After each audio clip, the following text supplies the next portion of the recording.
Good afternoon. I'm here with Sabrina. She's from Malaysia. She's going to share her testimony about prayer.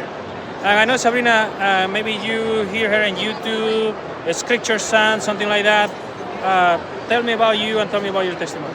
Right, so I'm from Malaysia. I'm currently a Bible worker and I'm also president of Music Verse. This is a ministry I'm leading currently. So how prayer has helped me as a young woman. I came out right of high school and I joined a Bible program called Sea Salt. And all my life I've been dealing with a lot of low self-esteem, insecurities because of the way I was born. I born with one ear deaf on one side, and that has affected me a lot as a person. So growing up, I had bitterness towards God, but however, I started praying and asking God, could you please show me? I want to know why you allowed me to go through this. Why am I born this way? And so eventually he opened up the door and I was listening to a sermon that talks about when Jesus would come again, everything will be new. And that is taken from 1 Corinthians 15, verse 52.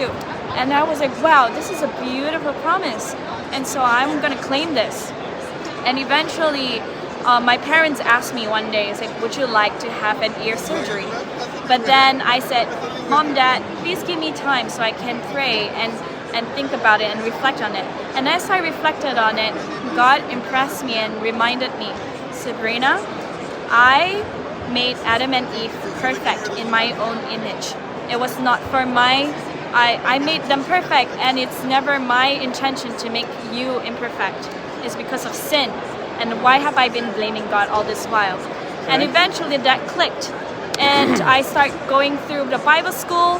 And in the Bible school, I was able to share my testimony. Wow. And for the first time, I felt a huge burden off my shoulders that, wow, it is true that all the lies that I've been living and believing, it's all lies. Because my friends didn't treat me differently after I shared my struggle.